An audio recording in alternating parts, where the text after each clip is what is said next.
Hello guys, welcome to my channel. আজকে আমি দেখাবো তোমাদেরকে পুটিং তৈরি। তো কিভাবে আমি পুটিংটা বানাচ্ছি সেটা তোমাদের কাছে দেখাচ্ছি। আর আমার ছেলে মেয়ে এখন ভিডিও দেখে এই পুটিং তৈরি করার ভিডিও দেখে আমাকে বলছে যে মা আমাদেরকেও পুটিং বানিয়ে খাওয়াও। তো আমি তার জন্য বললাম যে ঠিক আছে, আমি তোদেরকে পুটিং তৈরি করে খাওয়াবো। বাজারে এগুলি তো কিনতে পাওয়া যায় না, আমাদের বাজারে এগুলি পাওয়া যাবে না। বড় বড় মার্কেটে বা ঢাকা শহরে পাওয়া যায়, আমাদের এখানে তো এটা পাওয়াই যাবে না। তো আমি নিজেই তৈরি করছি, তার জন্য হচ্ছে এখানকার ছেলেমেয়েরা কখনো এগুলি খায়নি। আমার সন্তানকে আমি তৈরি করে খাওয়াচ্ছি, তখন আমি কোনো ভিডিও দেইনি। এখন তো আমিও প্রফেশনাল কিছু ভিডিও দিতেছি।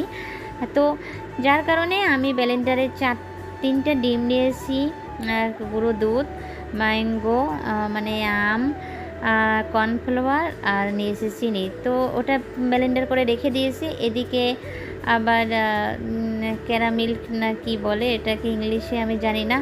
তো এটা তৈরি করে নিচ্ছি। তা দেখো, আমি কোনো পরিমাণ মতো জল দিইনি, আন্দাজ করে জল দিয়েছি, আন্দাজ করে চিনি দিয়েছি। চিনি দিয়ে এটা নাড়াচাড়া করে ওদিকে আবার যেটার মধ্যে আমি পুডিংটা তৈরি করব সেটাই কিছুটা তেল মাখিয়ে নিলাম আগের থেকে। তো এটা দেখো সাদা সাদা রয়ে গেছে। তো তো দেখা যাচ্ছে সবাই তো তৈরি করে কেমন লাল, তো কেন লাল হলো না? তো যার কারণে আমি ফুড কালার দিয়ে এটাকে লাল করে নিয়েছি। তো তারপরে সেই পাত্রের ভিতরে ঢেলে দিয়ে এটাকে সেট করে নিলাম। এদিকে যে উপকরণটি পেস্ট করে নিয়েছি তার ভিতরে আমি দুধ দিয়ে দিচ্ছি। দুধটা আমার জাল দেওয়ানো ছিল। তো এটাকে দেখো গোলাগুলি করে বা সমস্ত উপকরণের সাথে মিক্সড করে নিব। মিক্সড করে নিয়ে এখন এটাকে আমি এই পাত্রের ভিতর ঢেলে দিব। ওদিকে আমার বাচ্চারা পাশে বসে অনেক ডিস্টার্ব করতেছে আমাকে, কখন হবে, কিভাবে হবে, আর কত সময় লাগবে। তো আমি ওদেরকে আবার বোঝাচ্ছি যে তো হয়ে যাবে, বেশি সময় লাগবে না। তো এর মধ্যে আবার কিছু ফুড কালারও অ্যাড করে দিলাম যাতে ডিমের কাঁচা গন্ধটা না আসে। তোমরা দেখতেই পাচ্ছ। এখন এটাকে আমি এই পাত্রের ভিতর ঢেলে দেবো একটা সেকনির মাধ্যমে। দেখো সেকনির মাধ্যমে ঢেলে দিচ্ছি। দুধের যে জাল দিয়েছি, দুধের কিছুটা সরের ভিতরে আছে, সেটা ভিতরে গেলে যাতে অসুবিধা হতে পারে, ছড়া দিতে পারে, যার কারণে এটা আমি ছেঁকে দিচ্ছি। যদি সরটা না থাকতো তাহলে ছেঁকে দিতাম না, ঢেলে দিলেই হতো। তো দেখো উপর থেকে কিছু সর দেখা যাচ্ছে। আর এটা আমি কাঠের চুলায় করলে ভালো হতো, কিন্তু কাঠের চুলা জ্বালাতে মন চাচ্ছিল না, বৃষ্টি, কাঠগুলি ভিজা ভিজা মনে হচ্ছে। তো আজকে কারেন্টটা ভালোই দিচ্ছে, তো আমি ভেবে নিলাম যে কারেন্টেই করে নেব। এটা আমি যে জলের ভিতরে কারেন্টের মানে ফ্রাই, এটাকে কি বলে, রাইস কুকার না কি কুকার বলে আমি জানি না এটার নাম।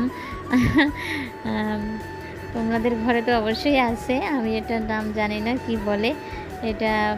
তো এটার ভিতরেই আমি বসাই দেব। দেখো এটার আবার ঢাকনাটা খুঁজে পাচ্ছি না, তো ঢাকনাটা কোথায় গেল? ওদিকে বাচ্চারা খুব তাড়াহুড়া করে বলতেছে কখন হবে, ওদের যন্ত্রণায় আমি কি করব।